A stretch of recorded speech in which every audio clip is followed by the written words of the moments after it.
دوسرا کیا ہے کہ انفقو، تم خرچ کرو، طوعا او کرہن، خوشی خوشی یا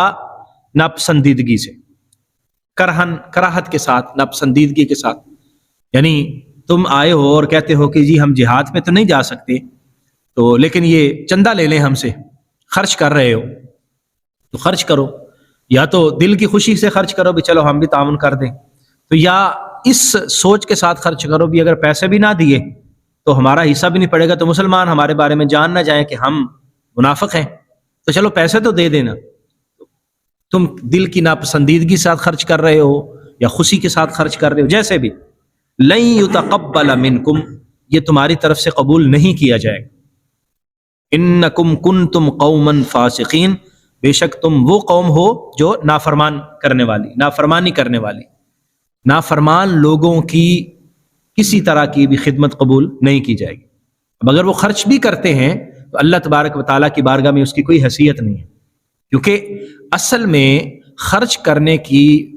حیثیت اس وقت بنتی ہے اور فائدہ اس وقت ملتا ہے جب ایمان پیچھے موجود ہو۔ جب ایمان موجود نہ ہو تو آدمی کو اللہ کی بارگاہ میں کوئی فائدہ نہیں ملتا۔ دنیا کے ظاہری فائدے مل سکتے ہیں،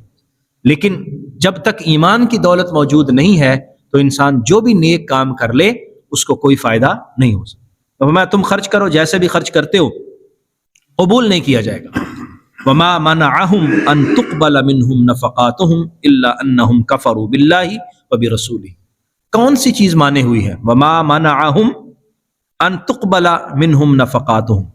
اور کوئی بھی چیز مانے نہیں ہے اس بات سے کہ ان کے خرچ کو قبول کیا جائے، ان تقبل قبول کیا جائے، منہم ان سے، نفقاتہم ان کے خرچ، یعنی جو وہ خرچ کر رہے ہیں، صدقات و خیرات کر رہے ہیں، مال جہاد کی صورت میں وہ جنگ میں حصہ لے رہے ہیں، جہاد کے اندر وہ چندہ ڈال رہے ہیں،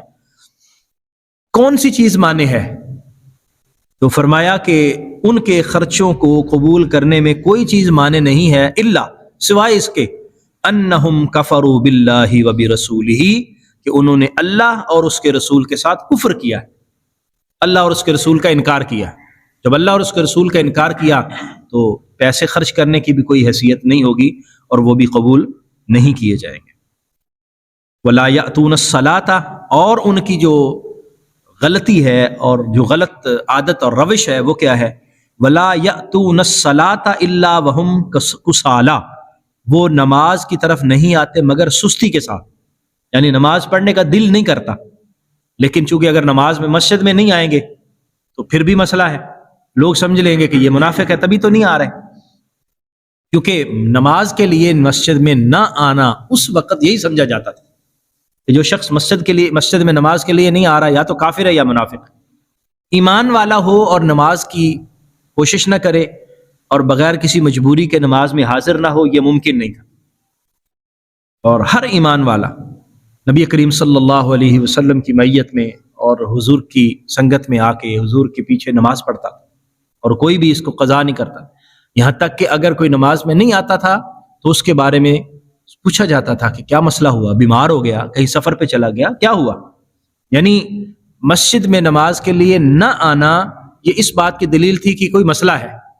بندہ ٹھیک ہو، کوئی مسئلہ نہ ہو، ایمان بھی موجود ہے، صورتحال بھی ٹھیک ہے، پھر بھی نماز کے لیے مسجد میں نہیں آیا، ایسا نہیں ہو سکتا۔ تو منافقین کی ایک نشانی یہ بیان کی کہ اس وجہ سے ان کے صدقات کیوں قبول نہیں ہوئے؟ پہلی بات تو اللہ اور اس کے رسول کے کافر ہیں، انکار کرتے ہیں اللہ اور اس کے رسول کا۔ دوسری یہ ہے کہ نماز میں سستی کرتے ہیں،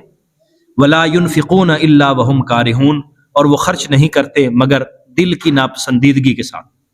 ناپسندیدہ یعنی مجبوری سمجھ کے خرچ کرتے ہیں،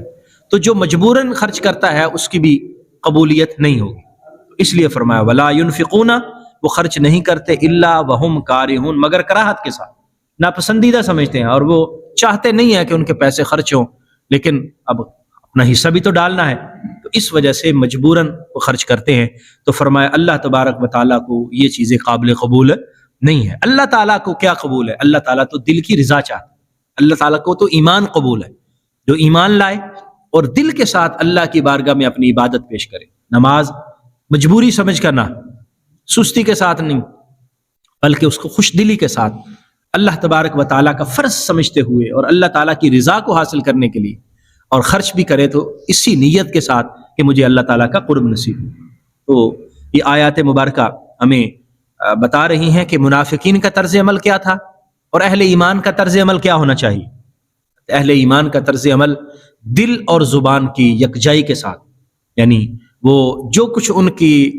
دل پہ ہے وہی زبان پہ ہو، یا جو زبان کے ساتھ ادا کر رہے ہیں دل کے ساتھ ادا کر رہے ہوں، اور اللہ کے راستے میں خرچ بھی کریں، اللہ کی رضا کے لیے خرچ کریں، اللہ تبارک و تعالیٰ کی بارگاہ میں حاضری دیں، اللہ کی رضا کے لیے دیں، نماز پڑھیں اللہ کی رضا کے لیے اور اسے خوش کرنے کے لیے پڑھیں۔ اللہ تعالیٰ ہمیں سمجھنے کی توفیق عطا فرمائے اور معاملات میں سستی کرنے سے دور رہنے کی توفیق نصیب فرمائے۔ آمین۔ وآخر دعوایا ان الحمد للہ رب العالمین۔